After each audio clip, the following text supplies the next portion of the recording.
नमस्कार बेटा, आज हम करेंगे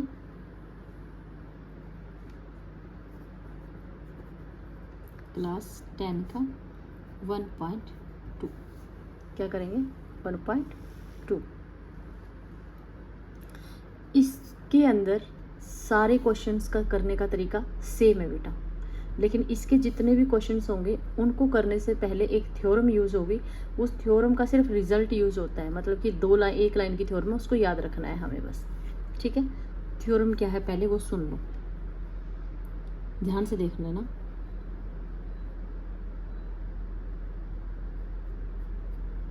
मान लीजिए, ये थ्योरम है बेटा, मान लीजिए P एक अभाज्य संख्या है। क्या है? P एक अभाज्य संख्या है, मतलब क्या? इसकी जगह कोई वैल्यू 2, 3, 5, 7, 11 ऐसे कुछ भी ऐसे। मान लीजिए P एक अभाज्य संख्या है, ठीक है। और जो ये P था ये a² को भाग करता है। ये सारा माना हुआ है। मान लीजिए P एक अभाज्य संख्या है और P a² को भाग करता है। a की वैल्यू कुछ भी रख सकते हो, a की वैल्यू आपकी यहाँ पर कुछ भी हो सकती है। ऐसा नहीं है कि a की कोई पर्टिकुलर वैल्यू है, बस इतना है कि P अभाज्य संख्या होनी चाहिए। बस a की कोई भी वैल्यू हो, बस एक धनात्मक पूर्णांक होना चाहिए। ये धनात्मक पूर्णांक का मतलब क्या है? पूर्णांक कौन से होते हैं? 0, -k और फिर 1, 2, 3, 4। तो कहने का मतलब है कि इसकी वैल्यू कुछ भी हो सकती है, 1 हो सकती है, 2, 3, कोई भी वैल्यू पूर्णांक होनी चाहिए। ठीक है, तो वो कह रहा है ये चीज़ें होनी चाहिए कि मान लो मेरे पास P कोई अभाज्य संख्या इनमें से है और P a² को भाग करता है, a कोई कुछ भी वैल्यू हो सकती है, 1, 2, 3, 4, 5, 6, ये सारा दे रखा है। तो P है, P a को भी भाग करेगा ही करेगा। ये थ्योरम है जो आपको याद करनी है। क्या है? मान लीजिए P एक अभाज्य संख्या है और P a² को भाग करता है, तो P a को भी भाग करेगा ही करेगा। कोई भी एग्जाम्पल लेके देख लो आप। P की वैल्यू कुछ भी ले लो, आपकी मर्जी है। 2 ले लेते हैं। P की वैल्यू मैंने ले ली 2। a की वैल्यू क्या लोगे? a की वैल्यू ले लो, a की तो वैल्यू कुछ भी ले सकते हैं इसमें से। मैं 4 ले लेती हूँ। ठीक है, तो ये चीज़ तो दी हुई है। हमें क्या दे रखा है कि P है जो किसको भाग करेगा? a² को भाग करेगा। ये दिया हुआ मान रखा है हमने, मतलब तभी तो 4 ऐसा लिया है मैंने।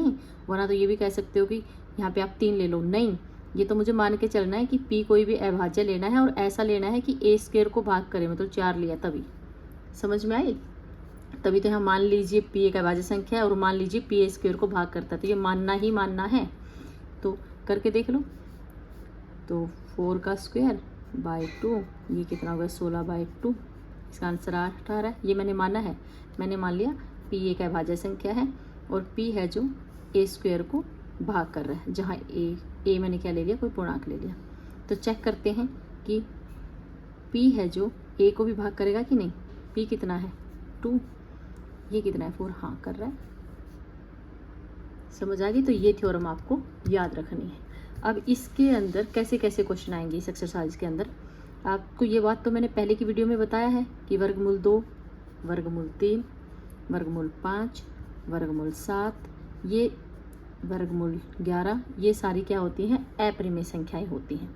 क्या होती हैं? अपरिमेय संख्या।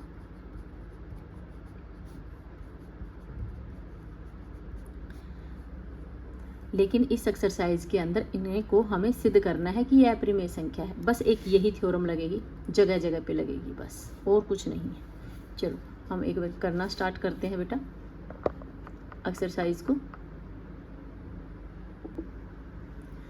तो एक्सरसाइज को करने के लिए मैं सबसे पहले एग्ज़ाम में ये अच्छा एक बात और बता दूं, इस एक्सरसाइज में से एक क्वेश्चन 101% में आता है, कभी 2 नंबर में, कभी 3 नंबर में। ठीक है, तो मैं कोई एक क्वेश्चन ले लेती हूँ। ये आपकी एक्सरसाइज का कोई उदाहरण है कि आप सिद्ध करें कि वर्गमूल 2 एक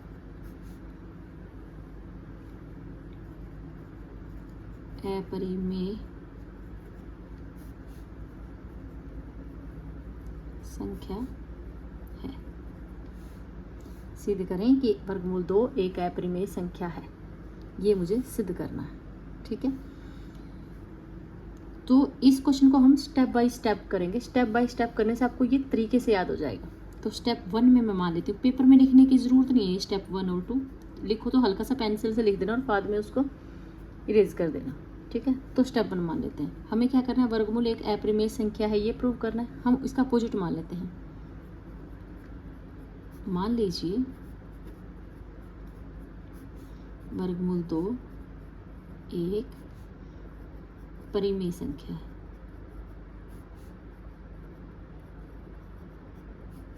मैंने स्टेप 1 में क्या करा, मैंने मान लिया कि वर्गमूल 2 एक अपरिमेय संख्या है। अब भाई ये तो हमें पता है कि अगर वर्गमूल 2 एक अपरिमेय संख्या है तो अपरिमेय संख्या की तो 3 कंडीशन होती है, जो पिछली एक्सरसाइज में मैं बता चुकी हूँ, या पिछली वीडियोज में मैं बता चुकी हूँ। कौन कौन सी कंडीशन? मान लीजिए वर्गमूल 2 एक अपरिमेय संख्या है, तो वर्गमूल 2 कैसा होगा, a बाय बी की फॉर्म में होगा।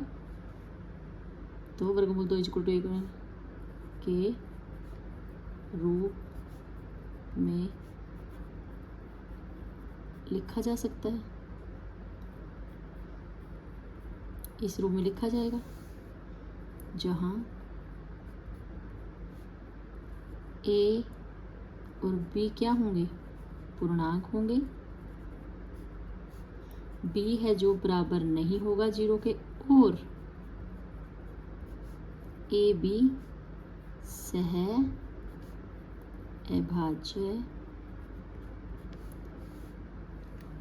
अभाज्य संख्या होंगी। सहभाज्य तो पता है जब दोनों में कुछ भी कॉमन नहीं होता। तो स्टेप 1 में हमने क्या करा था, वर्गमूल 2 को एक परिमेय संख्या माना था, और अगर परिमेय माना था तो हमने ये देख लिया कि अगर वो परिमेय है तो a बाय बी के रूप में लिखा जाएगा, और a और b पूर्णांक होंगे, b बराबर नहीं होगा 0 के, और a और b सहभाज्य होंगे। ये तो क्योंकि परिमेय माना है तो ये सारी कंडीशन तो होंगी ना। ठीक है, अब हम दोबारा से फिर उसी को लिख लेते हैं। अब वर्गमूल 2 मान लिया मैंने, a बटे b के बराबर मान रखा है। इसके नीचे मैं 1 तो लिख सकती हूँ, अगर 1 लिख सकती हूँ तो इनकी क्रॉस मल्टीप्लाई कर सकती हूँ, आर पार गुना कर सकती हूँ। इसकी इससे करेंगे यहाँ a हो जाएगा, इसकी इससे करेंगे तो वर्गमूल 2 और b हो जाएगा। समझ आ गया, पहला स्टेप कंप्लीट हो गया। ठीक है, उसके बाद थोड़ा सा और कर लेते हैं आगे। स्टेप 2 में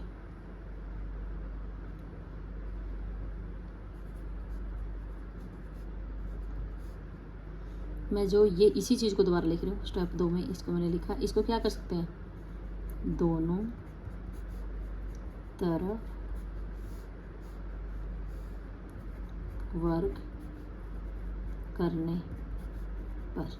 दूसरे स्टेप का मेन काम होता है इसके ऊपर से वर्गमूल हटाना, और वर्गमूल कब हट सकता है, इसके ऊपर जब इसको वर्ग दोनों तरफ वर्ग कर देंगे, तभी मैंने इसमें दोनों तरफ वर्ग किया। तो इसका क्या हो जाएगा, a का स्क्वायर, और इस साइड क्या हो जाएगा, इसका स्क्वायर। यही तो वर्ग लगाया। अब ये तो ये है, इसका तो पता होगा बच्चों, ये इसका भी स्क्वायर है और इसका भी स्क्वायर है। जब इसका स्क्वायर होगा तो क्या हो जाएगा, वर्गमूल 2, इसका भी स्क्वायर लिखेंगे और b का स्क्वायर भी। यहाँ से a का स्क्वायर, ये इसके साथ कट जाते हैं, एक दूसरे के विरोधी होते हैं ये, और यहाँ से ये बचा और ये हो गया b स्क्वायर। ठीक है, स्टेप 2 में यहाँ तक पहुँच गए। अब स्टेप 2 में यहाँ तक पहुँच गए, तो अभी यहाँ से अगर ये हम पहुँच गए हैं तो मैं क्या करना चाह रही हूँ, मैं सिर्फ समझाने के लिए एक बार करना चाहती हूँ। तो मैं यहाँ से क्या कर सकती हूँ, ये 2 यहाँ पे गुना में इस साइड आके भाग में हो जाएगा, और ये हो गया b स्क्वायर। समझ आ गया। अब यहाँ से देखो, 2 क्या है, अभाज्य है, 2 अभाज्य है, थ्योरम को याद करना, 2 अभाज्य है और 2 a स्क्वायर को भाग कर रहा है, यही तो थी। कि अगर मेरे पास कोई अभाज्य संख्या है p और वो a स्क्वायर को भाग कर रही है तो वो a को भी भाग करेगी। यही थ्योरम तो थी। और ये इसको भाग कर रहा है, सिर्फ यहाँ देखने से मत समझो कि ये इसको भाग कर रहा है भाई, इसका कुछ न कुछ आंसर आ रहा है यहाँ पर। इसका क्या है, कुछ न कुछ आंसर आ रहा है यहाँ पर, और पूरा पूरा आंसर आ रहा है। भाग होने का मतलब तो यही होता है ना, मान लो 4 को 2 भाग कर रहा है, जब इसका कुछ न कुछ आंसर आ जाए इसका मतलब है पूरा पूरा भाग हो रहा है। ठीक है, तो यहाँ से देखने से ही पता चल रहा है कि 2 इसको भाग करके कुछ न कुछ आंसर दे रहा है। ये देखो हम ऊपर ही बता के आए हैं कि ये a और b पूर्णांक का मतलब पूरा पूरा नंबर है ये, कोई न कोई 2 3 4। तो जब इससे इसको भाग करके कुछ न कुछ उत्तर तो निकल के आ रहा है, इसका मतलब क्या पता चला कि 2 a स्क्वायर को भाग कर रहे हैं। तो अब थ्योरम लगा दो। हम ये थ्योरम हर क्वेश्चन में लिखी जाएगी। हम जानते हैं कि यदि 2 a स्क्वायर को भाग करता है तो 2 a को भी भाग करेगा। समझ आ गई? 2 a स्क्वायर को भाग करता है तो 2 a को भी भाग करेगा।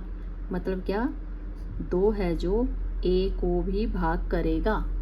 ये लिखना नहीं, मैं समझाने के लिए कह रही हूँ। 2 a को भी भाग करेगा। अगर 2 a को भी भाग करेगा तो a की वैल्यू यहाँ क्या क्या हो सकती है, a की इसकी वैल्यू क्या क्या हो सकती है। अगर मैं ये सिर्फ समझाने के लिए बता रही हूँ बेटा, यहाँ पे तो 2 a को भी भाग करेगा, 2 a को भी अगर भाग करेगा तो a की वैल्यू क्या क्या हो सकती है यहाँ पे, या तो यहाँ पे 2 हो सकता है, या यहाँ पे 4 हो सकता है, या यहाँ पे 6 हो सकता है, या यहाँ पे 8 हो सकता है, या यहाँ पे 10 हो सकता है। ऐसे ऐसे ऐसे से ही तो हो सकता है। तो मैं इसकी जगह क्या लिख सकती हूँ, इसकी जगह कुछ न कुछ, ये या तो 2 आएगा या 4 आएगा, बट ये मैं ऐसे लिख के कितने दिखाऊंगी। तो मैं इसकी जगह इस a की वैल्यू कैसी होगी देखने में, या तो 2 होगी, या 2 के साथ 2 की मल्टीप्लाई होगी 4, या 2 के साथ 3 की मल्टीप्लाई होगी 6, या 2 के साथ 4 की मल्टीप्लाई आएगी 8। ऐसे ही तो बनते जा रहे हैं ये। तो आप इस a की वैल्यू क्या लिख सकते हो, a की वैल्यू लिख सकते हो, हर एक में 2 तो आ ही रहा है, 2, और इस यहाँ 1 है जो दिख नहीं रहा, फिर यहाँ 2 है, यहाँ 3 है, इसको c लिख लो। और c है क्या है, 1 2 3 4 5 6 यही है। तो c है क्या, c पूर्णांक है। c क्या है, पूर्णांक है। बात समझ आ रही है मेरी बात? ये मैं सिर्फ रफ में बता रही हूँ। क्या कहा मैंने, 2a को भी भाग करेगा। अगर 2a को भाग करेगा तो इसकी वैल्यू कैसी कैसी होंगी, 0 भी हो सकता है, 0 भी हो सकता है, 2 भी हो सकती है, 4 भी हो सकती है, 6 भी हो सकती है, 8 भी हो सकती है, तभी तो ये भाग होगा 2 की पहाड़े में। तो अब यहाँ इसको मैं a की वैल्यू एक तरह से कैसी होगी, 2c ही तो होगी। बात समझ में आई? तो हम स्टेप 3 में क्या लिख सकते हैं, मैं इस क्वेश्चन को इसी पेज पे करूँगी। हालांकि मैं इसको दूसरे पेज पे करना चाह रही थी बेटा, बट ताकि सेम चीज़ मुझे दिखाना होगा तो मैं यहीं से दिखा सकूँगी। चलो ठीक है, तो मेरे को पता चल गया क्या पता चल गया कि 2 a को भी भाग करेगा, ये पता चल गया। तो ये भी उसमें लिखने की ज़रूरत नहीं है, तो आप लिखोगे आता है जो आपका a है वो कैसा होगा देखने में, 2c जैसा, जहाँ पर c एक क्या है,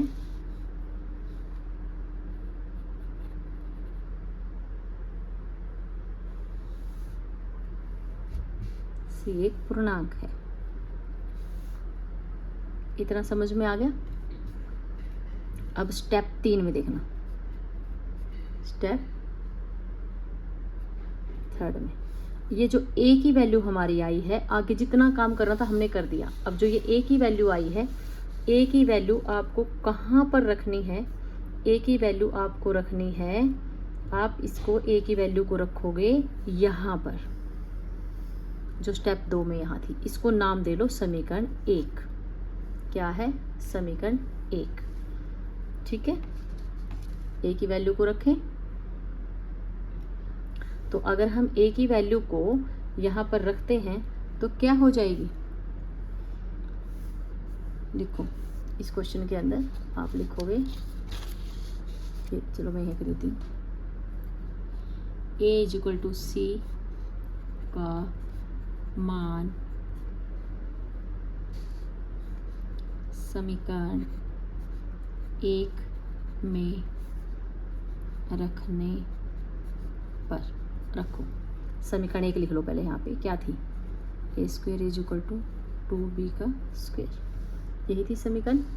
तो ए की वैल्यू रखो। कितनी है ए की वैल्यू? 2c, ये रही 2c, इसका स्क्वायर इस साइड है 2b का स्क्वायर, ये इसका भी स्क्वायर है, ये इसका भी। इसका स्क्वायर कितना हो जाएगा? 4, इसका स्क्वायर c का square is equal to 2b का स्क्वायर। यहाँ से 2 को इस साइड डिवाइड में ले जाओगे, भाग में हो जाएगा 4c का square by 2 is equal to b का स्क्वायर। समझ में आया? यहाँ से ये कट गया 2, तो यहाँ बचा 2c का square is equal to b का स्क्वायर। समझ आया? अब इस 2 को इसके नीचे ले आना, c स्क्वायर ऐसे, b का स्क्वायर बाई a का स्क्वायर, सॉरी 2 का स्क्वायर, सॉरी 2, यही रहे, सिर्फ नीचे ही लेके आई। अब ध्यान से देखना, क्या ये चीज़ ऐसी नहीं हो गई? ये वाली दोनों चीज़ें सेम नहीं हो गई? ये रही यहाँ पे देखो, पहले 2a स्क्वायर को भाग करा था और इसके अंदर 2b स्क्वायर को भाग कर रहा है। बस ये दोनों चीज़ें ध्यान रखनी है, ये आपके सही चलने चाहिए।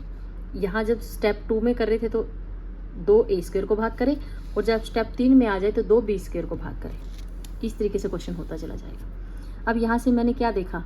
2b स्क्वायर को भाग कर रहा है, कुछ ना कुछ उत्तर दे रहा है। 2b स्क्वायर को भाग कर रहा है, वही थ्योरम। हम जानते हैं कि अगर 2b स्क्वायर को भाग करेगा तो 2b को भी भाग करेगा। यहाँ से 2b स्क्वायर को भाग करेगा तो 2b को भी भाग करेगा। स्टेप 2 में हमने क्या देख लिया था कि 2a स्क्वायर को भाग कर रहा है, ठीक है, और वहाँ से पता चल गया आखिर में पहुँचते पहुँचते कि 2a को भी भाग कर रहा है। स्टेप 3 में हमें पता चला 2b स्क्वायर को भाग कर रहा है और 2 फिर b को भी भाग करेगा। अभी हमें यहाँ तक क्या समझ में आया? यहाँ तक हमें समझ में आया कि अभी पिछले पेज पे मैंने किया कि 2 जो है b को b भाग करेगा, यही है। 2b स्क्वायर को भी भाग करेगा, लेकिन ऐसा तो हो नहीं सकता। ऐसा तो बिल्कुल नहीं हो सकता। क्यों नहीं हो सकता? क्योंकि a और b तो दोनों सहभाज्य थे। हम तो शुरू में मान के चले थे, इस चीज़ को शुरू में मान के चले हुए हैं। आप लोग देख सकते हो शुरू में इस पेज पर जो भी हमने इसका पहले का पेज किया है, 2 में शुरू में हम मान के चले हैं कि दोनों ये चीज़ें क्या हैं, दोनों a और b सहभाज्य हैं। सहभाज्य का मतलब क्या होता है? सहभाज्य का मतलब होता है कि दोनों में एक को छोड़ के कुछ भी कॉमन नहीं होगा, ठीक है। अब यहाँ से हमें क्या समझ में आया कि 2 है जो a को भी भाग कर रहा है, और जो 2 है वो b को भी भाग कर रहा है। ये लाइन में समझाने के लिए कर रही हूँ। 2a को भी भाग कर रहा है, 2b को भी भाग कर रहा है। इसका मतलब है a की वैल्यू कैसी होगी? या तो 2 होगी, 4 होगी, 6 होगी, 8 होगी, 10 होगी, कुछ ना कुछ होगी। मान लो a की वैल्यू 2 मान लो, भाग कर रहा है। b की वैल्यू कुछ और मान लो, बट ऐसी मानना जैसे भागो, 4 मान लो। आ गया? a की वैल्यू कितनी आ गई? 2। b की वैल्यू कितनी आ गई? 4। इन दोनों में तो कुछ ना कुछ कॉमन मिल गया। क्या कॉमन मिल गया? 2 कॉमन मिल गया कि नहीं? और हम तो मान के चले थे वो a और b हैं क्या? a और b हम मान के चले थे सहभाज्य है। इसका मतलब क्या हुआ कि हम मान के ही गलत चले थे। समझ में आई? तो ये चीज़ मैंने सिर्फ समझाई है आपको, ये पेपर में नहीं करनी है। जब आप लिख लोगे 2b को भी भाग करेगा तो उसके आगे लिखोगे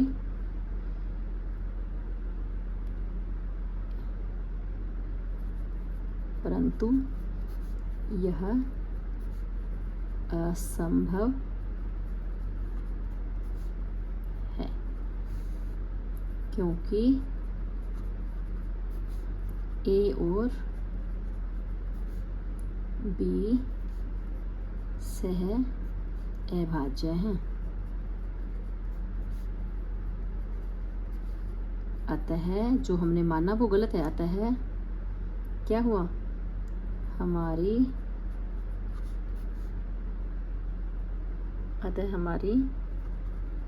कल्पना गलत है। हमने तो ये मान लिया था ना कि वर्गमूल 2 एक परिमेय संख्या है। तो इससे क्या हुआ? अतः हम निष्कर्ष निकालते हैं कि वर्गमूल 2 एक अपरिमेय संख्या है। बात समझ आ गई? तब बेटा इस क्वेश्चन को बहुत ध्यान से करना। मैंने एक क्वेश्चन पे 20 मिनट लगाए हैं। इसको अगर बहुत अच्छे से 1 बार 2 बार 3 बार 4 बार करोगे अपने आप समझ में आ जाएगा। फिर हर क्वेश्चन आपका निकलता चला जाएगा। सेम क्वेश्चन है, बिल्कुल सेम क्वेश्चन है।